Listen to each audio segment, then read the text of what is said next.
The war room was cold, the way those rooms are always cold. A deliberate cold, the kind that keeps tired officers awake through slides. 0800. A dozen chairs around a long table. A wall of screens, dark for the moment. I had been on the staff for 3 days. Most of the people in the room had never seen my face. I came in quietly. I do most things quietly. It is not shyness, it is a tool, and I've carried it a long time. I was small in a room built for large men, and I was in service dress, and I had a folder under my arm, and none of that added up for the man at the front of the room to anything worth a second look. He was running the slides. Commander, squared away, quick, the easy confidence of a man who has always been the one talking. He glanced at me the way you glance at a light switch. He found the category he wanted. He put me in it. Take the minutes, hun, he said. Grab the coffee, too. He did not even look at me when he said it. That was the part I would think about later. He slid his notepad down the length of the table without a glance. A smooth, practiced push, the way you send a thing to a person who does not require your eyes. The notepad came to a stop in front of the empty chair by the door. My chair, he had decided. The note-taker's chair. I have been handed a great many notepads. I have been handed coffee orders and clipboards and the small silent verdict that comes with them. I know the exact weight of a notepad slid to you by a man who has decided what you are. It is very light, it weighs nothing at all. That is what makes it heavy. I looked at the room instead of the notepad. Old habit. You learn the room before you do anything else. 12 officers, a mix of branches, the way a joint staff is. 2 other Navy captains, a couple of Army colonels, a Marine, some commanders and lieutenant colonels, filling in the sides. Coffee cups, open laptops, the low hum of a space kept cold on purpose. A clock on the wall reading a few minutes to the hour. On the dark screens, when they came up, would be the hard problem we were all there to solve. The one that had pulled a rear admiral out of bed early and put a dozen field-grade officers around one table on a weekday morning. I had read the problem on the plane. I had read it again at 0500. I knew it better than anyone in the room, including the man at the front with the remote, because knowing it better than anyone in the room was, quite literally, the job I had been ordered here to do. None of that was on my face. I have spent a career keeping things off my face. It is the first skill they should teach and the last one anybody does. I did not pick it up. The room had gone quiet, not the ordinary quiet of a brief about to start, a different quiet, the kind that gathers in the second before something turns over. Down the table, an officer stood up. Just stood, pushed his chair back, came to his feet. Then the one across from him. A chair leg scraped the floor. Then another. It moved down the line the way a wind moves through grass, one and then the next, and then all of them, officers rising along both sides of the table, and none of them were looking at the commander anymore. He was still writing, head down, marker moving, finishing whatever thought he had been on when he decided I was the help. Sometime today, sweetheart, he said, to the notepad. To me, to the room he thought he was still running. The chairs kept scraping back. The last of them stood. 12 officers on their feet, and one commander at the front, still writing, half a breath behind the whole room. He felt it before he understood it. You could see that much. The quiet reached him. His marker slowed. He glanced up, the small, annoyed glance of a man who thinks someone senior has walked in behind him, and he needs to look sharp for a second. He looked toward the hatch at the back. Nothing there yet. He looked at the table. His officers, all standing. He looked at their faces. Their faces were not pointed at the hatch. Their faces were pointed at the door. At me. Then he realized. Here is who was holding the notepad, since the commander had not asked. My name is Helena Ray. That morning I was a captain in the United States Navy. The Navy kind of captain, the kind that is a full colonel's equal, 4 gold stripes, 23 years in. I am an intelligence officer. I had been ordered to the staff to run the planning cell the commander was about to brief. The board was mine. It said so in the folder under my arm. The room I had just been told to take coffee for was the room I had been sent to command. None of that showed. It never shows. That is the whole point of me, and I made my peace with it a long time ago. I want to be precise about what I felt, because people always want it to be rage, and it was not rage. Rage would have been easier. Rage burns clean, and then it is over. What I felt was older than that and quieter, and it had a kind of tiredness in it that rage does not have. I had been in this exact second before. Many times, different rooms, different men, the same slid notepad, the same easy verdict. I could have told you before I walked in, roughly how the morning would go. That is the tiredness, not the insult, the familiarity of it. The folder under my arm held the read-in for a planning board that would decide how a very great deal of money and a not small number of lives got spent over the next rotation. I had spent 2 decades earning the right to sit at the head of that table. I had briefed admirals in the middle of the night. I had been the one calm voice on a fleet watch floor when a thing went wrong in a strait on the other side of the world and 300 people needed someone to be certain. I had built the assessments that moved carrier groups. My name was on judgments that history had, so far, been kind enough to prove right. Let me tell you the parts a folder leaves out. A folder would tell you I qualified as an intelligence officer in 2004. It would not tell you about the 2 years I spent as the only woman on a fleet watch floor, learning to read a threat off nothing but the pattern of things that were not happening. It would tell you I made lieutenant commander and ran a targeting shop. It would not tell you about the night a strike package was 30 minutes out and I was the one who said, "Hold, the target is wrong." And I was right, and nobody ever thanked me, because the reward for being right about a thing that did not happen is that the thing did not happen, and no one knows your name. It would tell you I made commander. It would not tell you about the assessment I signed at 3 a.m. that a carrier group moved on. 300 miles, because I said so, because I was the one certain voice in a room full of maybes. That is the work. It does not show. It is designed not to show. A good intelligence officer spends a career being the reason things go right and never the face of it. You get very used to being invisible. You have to. The job is to be the quietest person in the room and the most right, and to let someone else stand up and take the credit for the call you handed them, because the call mattering more than the credit is the whole discipline of it. So I am good at quiet. I am good at invisible. I made a profession of it. And a man who runs slides for a living slid me a notepad. And none of that was in the room for him. Only the size of me and the quiet of me and a face that has been called. My whole career, younger than it should be, softer than it should be, less than it should be. I did not correct him. I want to be honest that this was not virtue. It was discipline, which is colder and more reliable. A person who holds still because they are good will find a morning where they do not feel good, and then they will not hold. A person who holds still because they have trained for 23 years to hold still will hold in weather that breaks the other kind. I had trained. I could stand by a door and be called Han by a commander in front of a dozen officers and not move a muscle in my face, because I had learned, in rooms exactly like this one, that my temper was the one weapon on that staff that would only ever wound me. People misunderstand that kind of stillness. They think it is weakness, or they think it is serenity, and it is neither. It is a decision made so many times it has stopped feeling like a decision. Every time someone hands you the coffee, you choose in the half second after what to do with your face and your voice. And if you choose right 10,000 times, the choosing becomes the shape of you. It is not that the insult stops landing. It lands. I felt it land that morning, a small cold weight, exactly where all the others had landed. It is that you have decided, long ago and for good, that where it lands is not a place you are going to let anyone watch. Your face is yours. The last thing you own in a room that has decided what you are is what your face does about it. I do not give that away. I have never given that away. I had learned that from a woman named Ruth Faraday.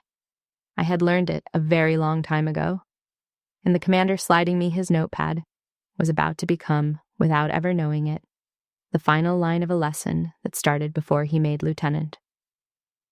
There's a whole history I could give you of notepads, if you had the time. Not the metaphor, the actual ones. The lieutenant colonel who asked me to fetch the general's coffee in the middle of my own threat brief and drank it, and never registered that the woman who poured it was the woman who had just told him where the enemy was. The contractor at a conference who handed me his empty cup on his way to shake hands with a man I outranked. The flag aide who tried to route me to the spouses program at an awards dinner where I was receiving one of the awards. I have been the answer to a math problem a stranger set up wrong more times than I could count. and I stopped, somewhere around the 10th year, being interested in correcting the stranger's arithmetic. It is not my job to teach every person who miscounts me how to count. It is only my job to keep being the number I actually am. So I set the notepad down. I did not pick it up and I did not push it back. I set it down, flat, on the table, and I waited, because the room was already beginning to tell the truth, and I have learned not to interrupt a room that is about to do that. The first notepad was in 2005. I was an ensign, barely. My gold bars still had the shine on them that wears off in the first year. My billet was in a windowless room, in a building I cannot name, in a job I mostly cannot describe, and my job, as far as the room was concerned, was to be quiet and take notes and not have opinions. I was good at the quiet. I was good at the notes. I was, it turned out, dangerously good at the not having opinions, because a person who is assumed to have no opinions is a person who gets talked in front of.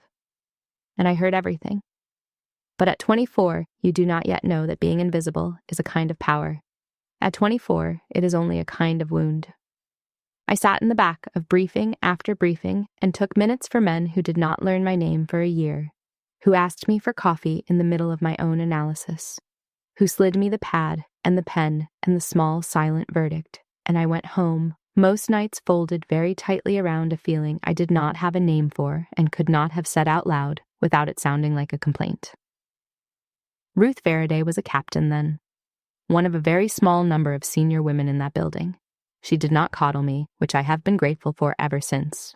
She found me one evening after a brief where I had been sent for coffee twice during my own portion, and she did not tell me it was unfair, because I knew it was unfair, and being told a true thing you already know is its own small insult. I remember the room where she found me. Gray walls, no windows because there are never windows in those rooms. A coffee mess in the corner that had become, by unspoken agreement, my station, because I was the youngest and the smallest and a woman, and those three facts had combined in the room's mind into a single job title I had never applied for. I remember the two senior analysts who talked over me for a year. I remember learning their tells anyway. I remember knowing, by month 6, that one of them was wrong about a thing he was very confident about, and not saying so, because I had learned that a correction from the coffee girl cost more than it bought. Faraday knew all of that without my telling her. She had lived a longer version of it. She sat down across from me at the empty table after everyone else had cleared out, and she did not offer me sympathy, which I have been grateful for ever since, because sympathy would have told me the situation was permanent. She told me something else. "They think you are furniture," she said, "so they talk in front of you like you cannot hear. You know what furniture does, Ensign? Furniture hears everything. Furniture sits in the room while the smartest people in the building say the quiet part out loud because they have forgotten it is there. You are getting an education right now that those men would pay a great deal for and cannot buy. And they're handing it to you along with the coffee. Take the coffee, take the notes, learn the room better than anyone standing up in it." "And then what?" I said. I was 24. I wanted the part where it got fixed. "And then, someday, you run one." She looked at me. She was not soft, Faraday, but she was not cold either. "And on that day, you are going to remember exactly how this feels. And you are going to want to do it back. Hand some young officer the notepad and let her feel small so the scales come even. Do not." She said it flat, the way you say a thing you mean. "That is not the win. The win is you run the best room in the building, and nobody in it ever has to feel the way you feel tonight. And the young ones coming up behind you learn the work instead of learning to disappear. Make them better than the room that made you. That is the only revenge worth the trouble. The other kind just makes more furniture." She did more than say it, which is why it stuck. A month later, I watched her do it.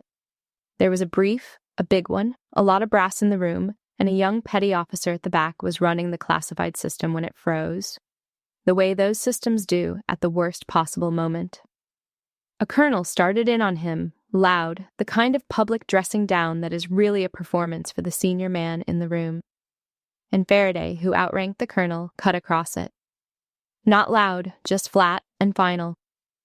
She said, "That sailor knows that system better than anyone in this room. Give him 30 seconds. and she gave him 30 seconds, and he fixed it. And afterward, she did not congratulate herself. She just said to me, quietly, on the way out, "That is how you spend rank. You spend it on the person who cannot spend it on themselves, not on making yourself feel large." That was the whole of it, really. Learn the room, run the room, spend your rank downward on the people who have none. Do not become the thing that made you small. I did not understand all of it. Not at 24. Understanding arrives late, if it arrives, and usually you have to fail the lesson a few times first to earn it. But I kept it. I kept it through the notepads and the coffee runs and the slow climb up the ranks.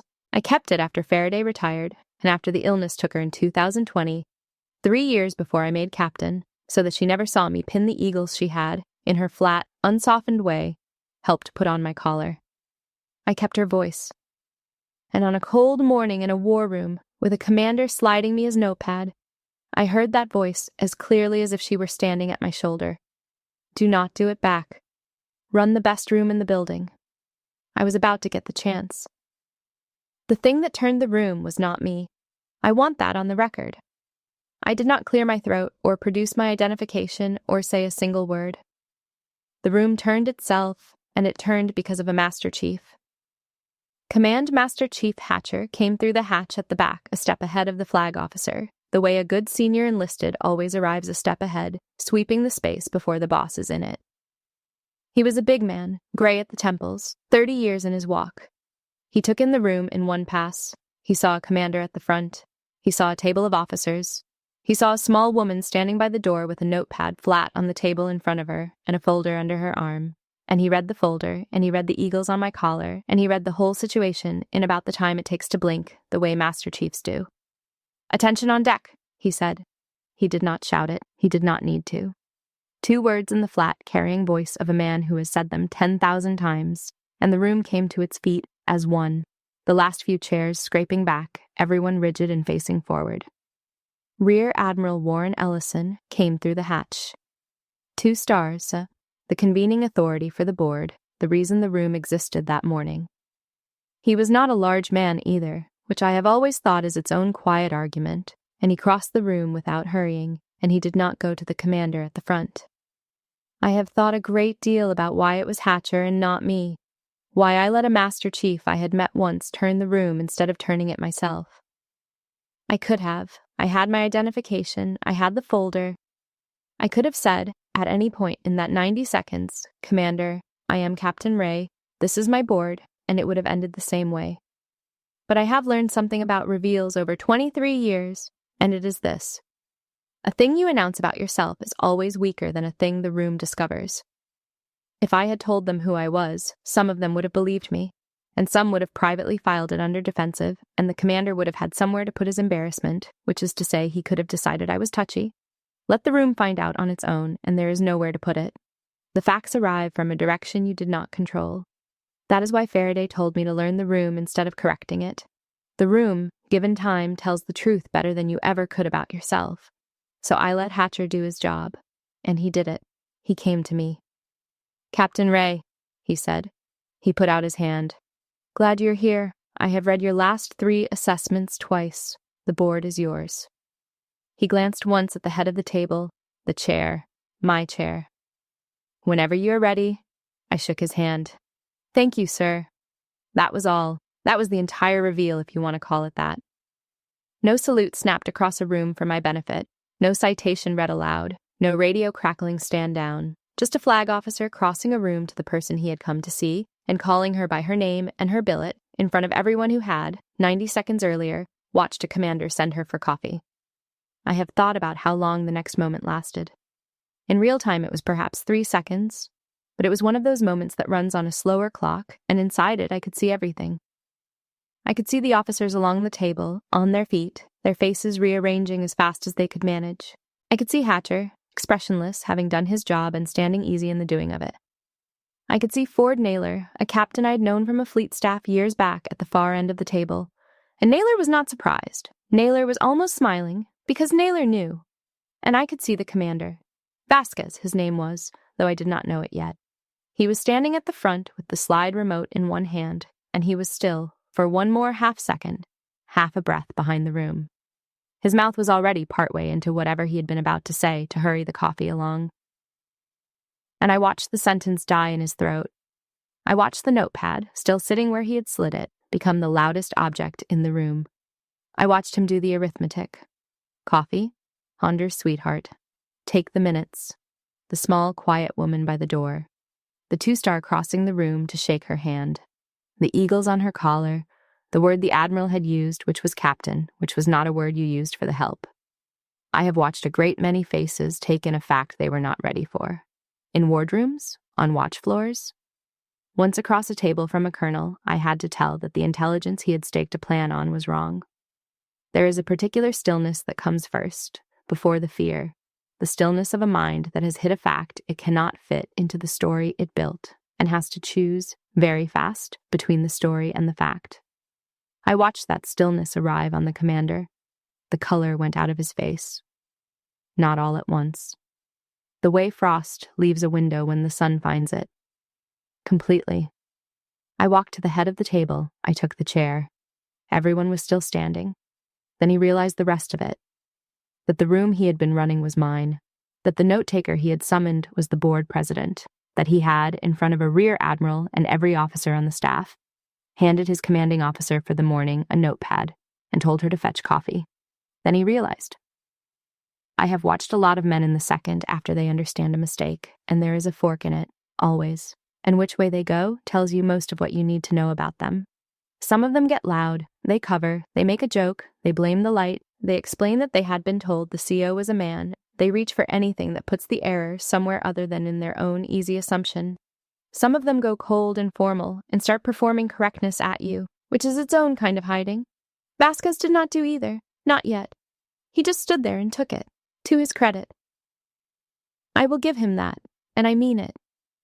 He set the slide remote down on the podium very carefully, as if it might go off, and he came to a kind of attention that no one had ordered, and he said, Captain, Ma'am, I did not know.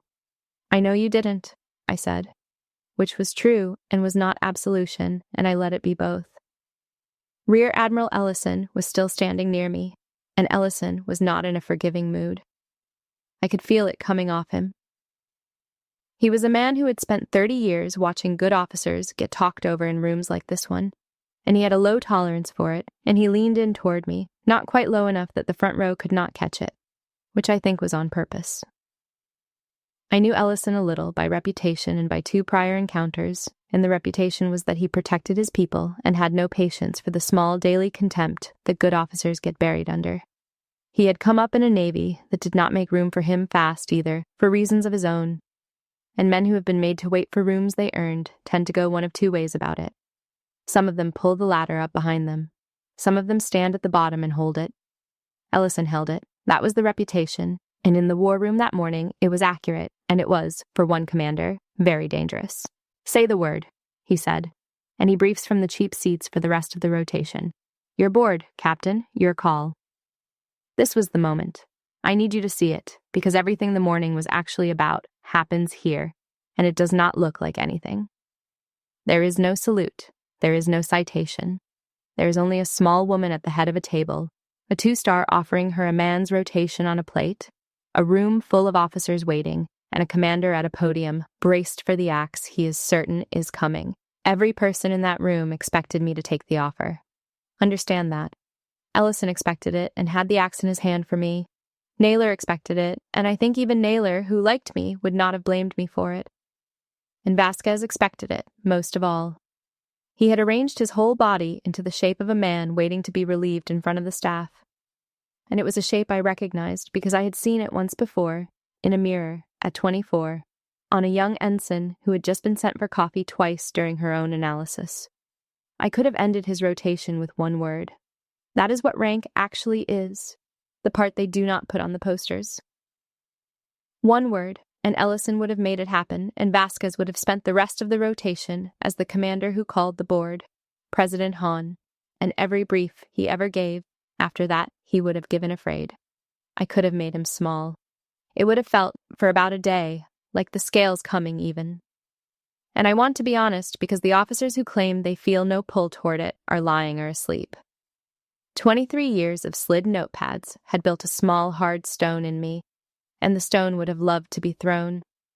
There is a younger version of me who throws it. She calls it accountability. She tells herself she is doing it for every woman who will ever walk into a room like this one and get handed the coffee. And she is wrong, and the wrongness is quiet, so let me say it plainly. You do not protect the next woman by teaching one commander to be afraid of the next small person he sees. Fear does not make him see people. Fear just makes him careful about exactly one thing, the thing that burned him, and careless about everything else. I did not need Vasquez afraid of captains. I needed him to stop deciding, on sight, who in a room was allowed to matter. Those are not the same lesson. Only one of them survives the rotation. Naylor caught my eye from the far end of the table. The whole room was still standing, still waiting to see what kind of officer had just been revealed to them. It was the oldest question a staff asks a new boss, and it was hanging in that cold air, and everything downstream of that morning depended on how I answered it. I had seen that question from the other side of the table. Years of it. I had been the junior officer watching a new boss walk in, waiting to learn what we had all been handed. You do not learn it from the change of command program or the official biography. You learn it in a moment exactly like this one. An unplanned moment. A moment with somebody's career sitting on the table like a dropped glass, and the whole room watching to see whether the new boss reaches for a broom or a hammer. The people who work for you have been reading officers this way since before there were slides to brief. They are very good at it. They can read you in a single decision made under a little pressure, and they file the reading and they run on it for the rest of your tour. I knew that. I had done the filing myself on a dozen bosses, and I had almost never been wrong. So the room waited, and Faraday was in my ear, flat and unsoftened, from a windowless room 21 years gone. Do not do it back. The other kind just makes more furniture. The question was not what is her rank? They had that now. The question was, what kind of officer are you? I picked up the notepad. I had not touched it when he slid it to me. I picked it up now, at the head of the table, in my own hand, and I clicked the pen, and I looked at Vasquez, and I did the thing Faraday told me to do in a windowless room in 2005. Thank you for the notepad, Commander, I said. Good notes are the most important seat in the room. I will keep these. I set the folder down in front of me. You have the brief. Rear Admiral Ellison and this board have 90 minutes and a hard problem. Let us not spend any more of it on me. Begin. I watched that fail to land for a second, the same way the Admiral's handshake had failed to land on him a minute before. He had braced for the blade. He had gotten an order to keep working instead. It is a heavier thing to carry than a punishment, and a better one, and I have learned that the hard way from the giving end and the receiving end both. Aye, Captain, he said. His voice was steadier than it had any right to be. He picked the slide remote back up. He found his place. Ellison looked at me for a beat before he sat. He did not say anything. But I have been read by enough senior officers to know when one of them has just revised his file on you, and Ellison revised his. He had offered me the easy thing, the hammer, and I had declined it in front of him, and a certain kind of flag officer respects that more than he would have respected the swing. Not all of them. Some of them would have read it as softness. Ellison was not that kind, and I had gambled a little that he was not, and the gamble paid. As you were, I said to the room, and they sat, and the morning became at last about the work. I noticed as they sat that the notepad was still in my hand. His notepad. I did not put it down. I used it. There is a small satisfaction in that, the only one I let myself take that morning. The thing he handed me to make me the least important person in the room became the thing I ran the room with. Not because I turned it against him, because I simply used it for what it was, which is a good tool, in the hand of the person who is always going to be running the board. The insult and the instrument were the same object. I have thought about that since. Most insults are like that if you are patient. The thing they hand you to make you small is usually just a thing, and a thing can be used. And here's the part that matters, the part the whole thing turns on. He was good. Vasquez was actually good. Once the ground stopped shifting under him, once he understood that the axe was not coming, he briefed like a man briefing for his life. which is the best way there is to brief. He knew his slides cold. He knew the second and third order effects. He had a plan that was 90% right, which is a very high number for a plan, and the last 10% was the kind of thing you can only see if you have spent 20 years looking at exactly this kind of problem. I had spent 20 years looking at exactly this kind of problem, so I took his notes in my own hand on his notepad. And when he got to the seam in the plan, the place where the 90% stopped and the trouble started, I asked him the question, not to catch him, to save it, the one question that opened up the last 10% and showed the whole table where the plan would have broken. He stopped. He looked at the slide. He looked at me, and I watched him understand that the small woman he had sent for coffee had just kept his plan from failing in front of a rear admiral, and that she had done it by asking, not by taking, and that this was a kind of power he had not known was in the room. That is, he looked at the screen again. Ma'am, that is the seam. I did not have it. That is the seam. Then let us close it, I said. Show me the branch plan. He put up the branch plan. It was thin. It was the part of the brief he had built fastest because it was the part he had least expected to need, and now it was the part the whole board depended on. I could have let him fail there. There was a version of the morning where I sat back and let the seam swallow his plan and let the room draw its own conclusions about the commander who had sent the board president for coffee. It would have been a quiet revenge, the kind you can commit without ever lifting a hand, just by declining to help. I helped. I walked him through it. Question by question, not answer by answer, because a plan you are handed is weaker than a plan you are led to build. And I wanted him to build it in front of the room so that it was his, and he knew it was his. We took the thin branch plan apart, and we put it back together with the seam closed, and it took 20 minutes, and by the end of it, the plan on the screen was better than anything either of us would have brought in alone. That is what a board is for, on the days it works. It almost never works. It worked that morning, and it worked because I decided in the second Ellison offered me the hammer that I would rather have a good plan and a commander who owed me nothing but his own competence than a ruined man and a thin plan and a room full of people afraid of me. Log it as the primary, I told the recorder. Commander Vasquez's plan, as amended, his name on it. I looked at him. It is your plan. You will run it. The reckoning, if you want to call it that, did not arrive in a scene. It arrived in the work, over 90 minutes, the way the truest things do. By the end of the brief, there was not a person in that room who did not understand exactly whose room it was. Not because I told them, because they watched. They watched me take Vasquez's 90% and find the 10. They watched the branch plan come apart under 2 questions and come back together better. They watched Rear Admiral Ellison, a 2-star, a man who did not have to defer to anyone in that building, listen to my read of the problem and then turn to the table and make it the decision. That is the call, Ellison said. We do it the captain's way. Build it out. There was a moment near the end I keep. We were down to the last hard call, the one with real weight on it, the kind of decision that keeps you up later whether you get it right or wrong. The table was split, good officers on both sides, both making sense. Ellison could have made the call himself. He is a 2-star. That is what the stars are for. Instead, he turned in his chair and he looked at me and he said, Captain, what do you see? Not what do you think. What do you see? It is a different question. It is the question you ask the one person in the room you trust to be looking at the thing itself and not at the politics of the thing. He asked it of me in front of the staff 3 days into my tour, and the asking of it was worth more than the handshake had been, because the handshake was courtesy and the question was trust. I told him what I saw. I laid it out, the read, the risk, the part that would break if we were wrong, and the reason I did not think we were. It took 90 seconds. When I finished, the room was quiet in the other way, the good way, the way a room goes when the right answer has just been said out loud and everyone recognizes it. That is the call, Ellison said. We do it the captain's way. Build it out. Nobody looked at the notepad anymore. Nobody was thinking about coffee.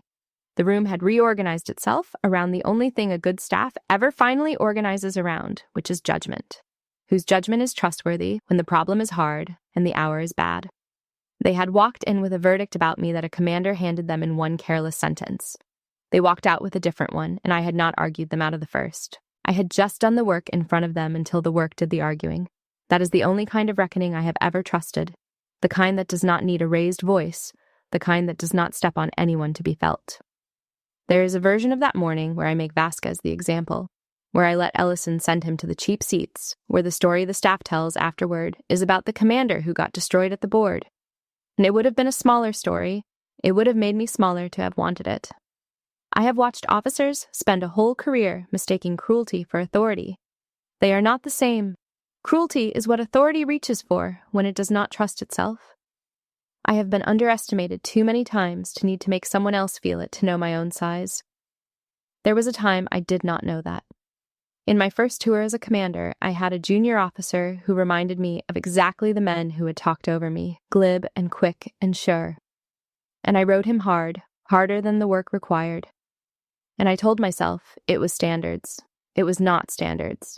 It was the stone, thrown at a convenient target. He got out at the end of his obligation. He might have gotten out anyway, but I have never been certain, and the uncertainty is instructive, and it is part of why I did not throw the stone at Vasquez. I have already thrown it once, at someone who did not deserve the full weight of it, and I did not care for the person it made me, and I have spent a long time since learning to set it down. So I set it down. Vasquez briefed the rest of it clean. When the board adjourned, it adjourned on my word, and I capped my pen, and I stood, and the room stood with me, and this time when they came to their feet, it did not feel like a correction. It felt like a room that had finished finding out who was in it. Hatcher was by the hatch as I went out, the command master chief, the man who had turned the room with 2 words. I stopped for a second. There is a thing you owe the senior enlisted who does that for you, and it is not thanks exactly, because thanks would suggest he had done you a favor rather than his job. It is acknowledgement. I gave it to him. I said, "Good eyes this morning, Master Chief." He said, "Just the watch, ma'am," which is what a good one always says. And there was the smallest thing at the corner of his mouth that was not quite a smile, and we understood each other. He had read the room in a blink, and he had done the right thing without being told, and he knew that I knew it, and that was enough. That is how the enlisted and the officers who are worth anything talk to each other, in very few words about the watch. I let them stand, I gathered the folder, and I walked out first, the way you do when the room is yours, which it had been the whole time, and which everyone finally knew. Staff stories travel faster than staff email, and by that afternoon, everyone on the command knew some version of the war room. Most of the versions were wrong in the usual direction, which is to say meaner than the truth. In one of them, I had frozen Vasquez out on the spot. In one, I had a photographic memory and had already ended his career in a memo. In one, which I heard third hand and did not correct, I had made him bring me coffee at the end just to make the point. Which did not happen, and which would have been exactly the cheap thing I had spent the whole morning declining to do. So when I asked Vasquez to come by my office at the end of the day, he arrived at the version the staff had written for him. He arrived braced, he knocked, and he came in, and he stood at attention in front of my desk with the particular stiffness of a man who has spent the day rehearsing his own funeral and would, at this point, almost rather get it over with. I want to say something about the versions, because the versions matter. The meaner version of the story was the one the staff wanted, and I understand why. A staff runs on stories about its leaders, and the cleanest story, the most satisfying one, is the one where the arrogant man gets destroyed and the underestimated woman does the destroying. It is a good story. It is the story half the videos and half the books are built on.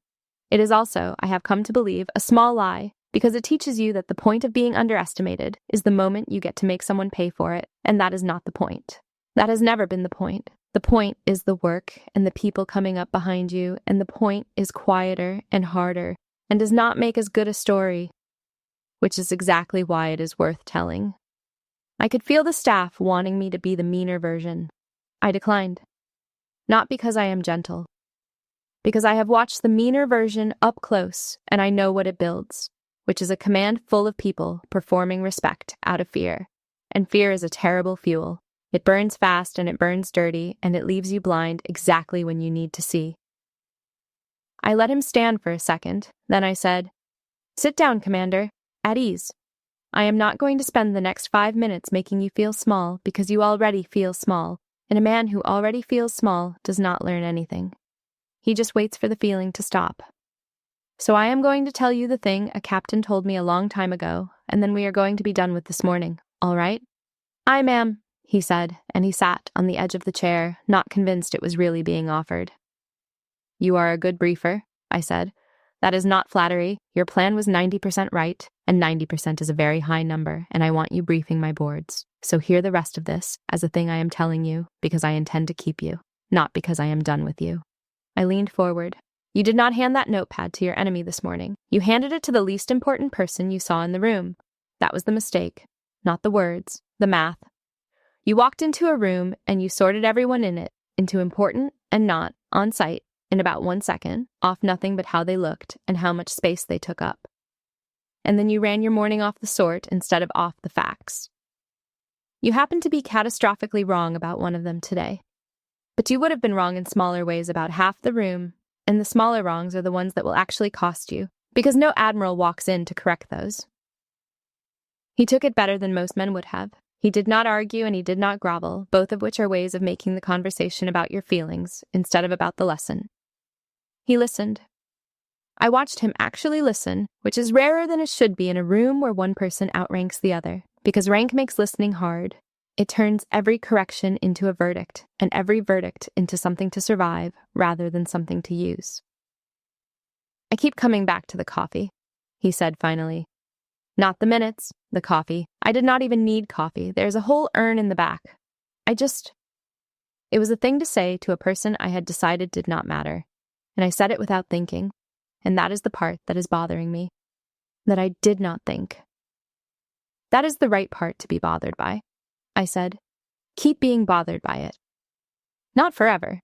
Just long enough that the next time you walk into a room, you notice yourself sorting it and you stop. He was quiet. Then he said, In the room, when you did not take the Admiral's offer? I did not understand it. I thought you were saving it. I thought it would come later in writing. He looked at me. Why didn't you? Because a long time ago, I said, a room could have taught me that I was furniture, and instead a captain taught me that I was going to run one. I have never forgotten the difference. I am not going to be the person who does the first thing to you. I stood, which is how you tell a man the 5 minutes are over without making him watch a clock. Stop deciding who is least important the second you walk into a room. You will brief better. You will be a better officer. And I need you better, Commander, or I would not be spending my afternoon on you. He stood, and he came to attention, and the salute he gave me was not the stunned overcorrection from the war room. It was just correct. Aye, Captain, he said, and he left. Ford Naylor had been leaning in the doorway of the outer office through the last of it, because Naylor had appointed himself a witness to my whole first week, and he waited until Vasquez was gone, and then he said the only thing he said about any of it. He'll be better for that, Naylor said. The kid you didn't hang. He'll remember it longer than the one you would have.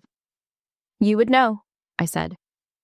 Naylor and I had come up through a fleet staff together a decade back, both of us junior then, and he had watched me get handed more than one notepad in more than one room, and he had, once or twice, been the one at the table who said her name out loud when nobody else would. He had not forgotten. That is a rarer thing than it should be. A peer who remembers, and I have learned to be grateful for the few who do. For what it is worth, Naylor said, the room needed to see that this morning, not the part where the Admiral said your name, the part after.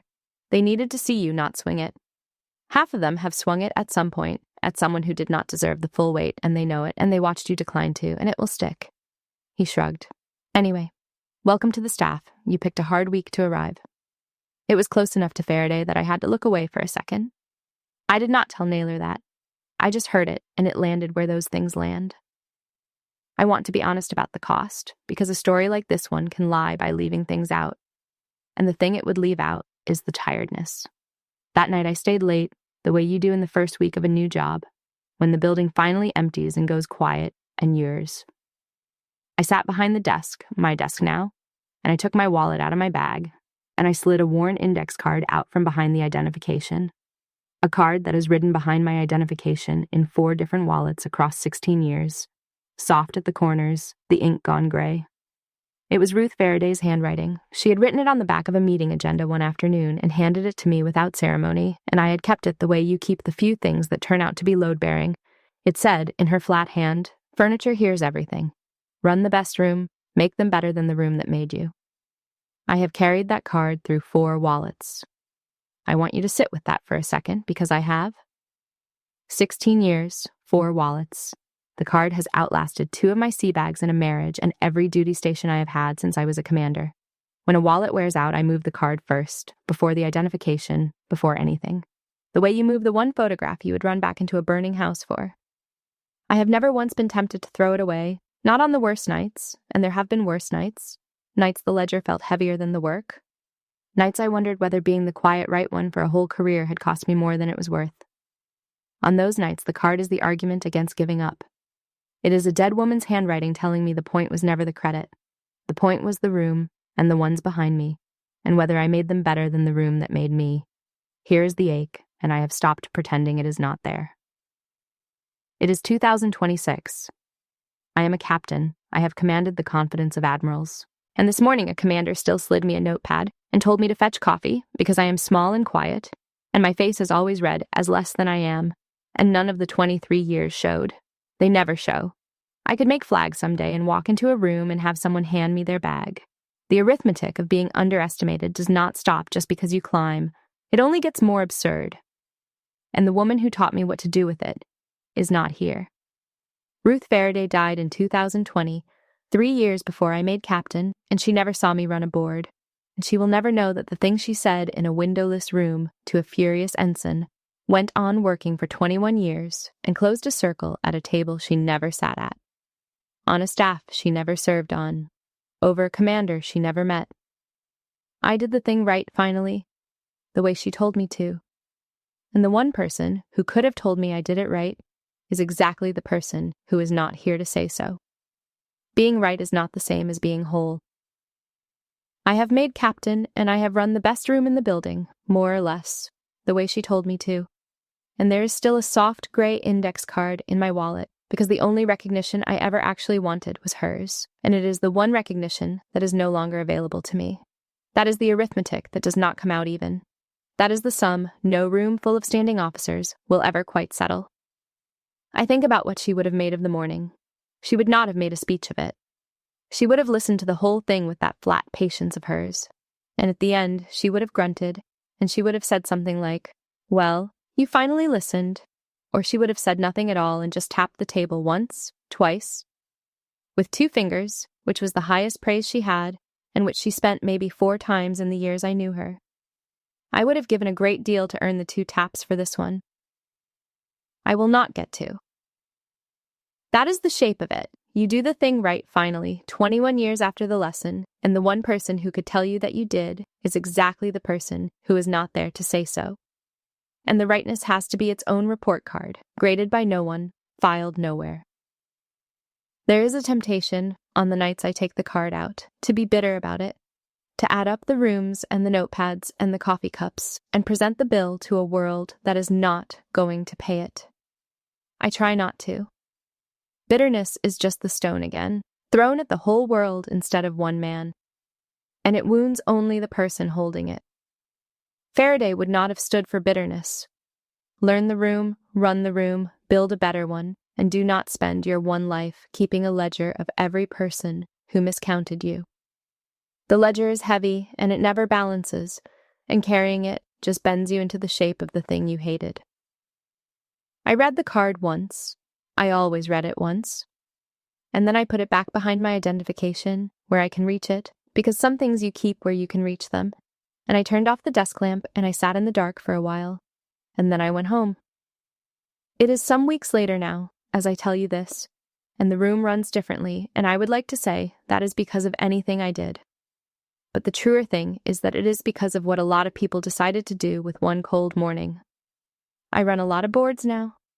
I have watched the staff change the way it listens. It is a small thing, and it is the whole thing. People at that table used to sort the room on site, the way Vasquez did, the way I was sorted for 20 years, and now, slowly, they have stopped, because the boss stopped it, because the boss is a small, quiet woman who turned out to hold the hardest call in the building, and they all watched it happen, and they are not going to make that mistake again in front of her. Vasquez is good. He got better. He briefs without deciding in advance who in the room is allowed to matter, and it shows, because a briefer who is actually listening to the whole table catches things a briefer who is playing to the senior man never will. He is going to make a fine commanding officer someday, and some piece of the officer he becomes traces back, if you follow the thread all the way down, to a captain who did not hang him on a morning when she could have. But the thing I will tell you, the thing that undid me a little the first time I saw it, happened 3 weeks in. A young lieutenant, an intelligence officer, small and quiet, new to the staff, offered a read at the table. She offered it the way you offer a thing when you are used to not being heard, fast and low, already half apologizing for it. And the room listened. Nobody handed her a notepad. Nobody sent her for coffee. The commander running the brief, who was Vasquez, stopped and said, "Say that again. I want that on the record." And she said it again, and it was right, and it changed the plan. I found her afterward, the lieutenant. Not to make a thing of it, because making a thing of it would have undone it. I just stopped by her desk on my way out, and I told her the read had been good, and that I wanted her at the next board. That was all. She looked at me the way I must have looked at Faraday once, like someone had handed her a key she had not known was hers to hold. I did not tell her the whole story. There will be time for the story, or there will not, and either way she does not need it yet. She needs to be heard at the table and asked back. The rest of it she can learn the way I learned it, slowly, and I hope with fewer notepads. I had to look at my folder for a second. It is a strange and undoing thing to watch a young officer be given the exact thing that was withheld from you, in the exact room where it was withheld, and to know you built the room where it could happen. That is the win. Not a commander destroyed at a board, a young lieutenant heard. A staff that reads people by what they say and not where they sit. A room that says a truer thing about who gets to matter. It does not look like a victory. Nobody stands up for it. Which is exactly how I know it is a real one. I do not have to be the only one in the room anymore who knows what it costs to be underestimated. There are going to be others who never have to learn it the hard way, because the room learned it for them. Faraday would not have made a speech about that. She would have grunted and maybe tapped the table once and gone back to work. I would have given a great deal for the tap. I will not get it. So I set my own pen down and I let the young lieutenant have the floor, and I count that, quietly, as the tap. I have told you this because I suspect some of you know the exact weather of it. You have been handed the coffee and the minutes and the clipboard and the small silent verdict that comes with them. You have walked into a room carrying 20 years of work no one could see and been sorted, on site, into the chair by the door. You have felt the specific tiredness of knowing the correction will cost you more than the insult did, and of knowing it will happen again next week no matter how high you climb. I have thought about why this one stayed with me when 100 sharper insults have faded. I think it is because it was so ordinary. There was nothing dramatic in it. A tired commander at a slide deck sent a small woman for coffee, the way it happens in offices and hospitals and courtrooms and boardrooms every single day, to people who have earned better and are simply not shaped the way the room expects power to be shaped. It was not cruelty. It was worse than cruelty, in a way, because cruelty at least sees you. It was a glance that did not bother to see me at all. And the answer to not being seen is not to make a scene loud enough that they finally look. The answer is to be so good at the work and to build a room so fair that the seeing takes care of itself. Here's the one thing I have after 23 years of slid notepads. You do not owe them a scene. Your anger will feel like justice, and it will mostly just teach the room to handle you carefully, which is not the same as teaching the room to see you. What you owe, and you owe it only to yourself, is the work. Be so good at the thing that the room corrects the verdict for you, because a room will, eventually, if you make it. And then, when the room is yours, you owe one more thing, and you owe it to the ones coming up behind you. You build a room that does not need correcting. You make it better than the room that made you. And if you are ever the one at the front, the one with the notepad in your hand and the whole table in front of you, do not sort them on sight. You do not get to know, from how someone looks, how much they are carrying. The quietest person by the door has, more often than you would ever guess, forgotten more than the loudest person at the table will ever learn. Hand them your attention instead of your coffee order. One of them will remember it for the rest of a long career. I will leave you with the thing Faraday left me, because it has outlasted her and it will outlast me. And that is what the good ones are for. She told me that furniture hears everything. She meant it as a comfort to a furious ensign, and it was, but I have come to hear more in it than she put there. The people a room overlooks are the people who see the room most clearly. If you have been the overlooked one, you already know things the loud people at the table will never learn, about how power actually moves, about who is real and who is performing, about what a place is like when it thinks no one who matters is watching. That knowledge is not a consolation prize. It is the most valuable thing in the building. Carry it. And when your turn comes to run the room, use everything you learned from the corner of it. Keep your worth where no one can hand it away. Do the work, build the better room. That is the whole of it.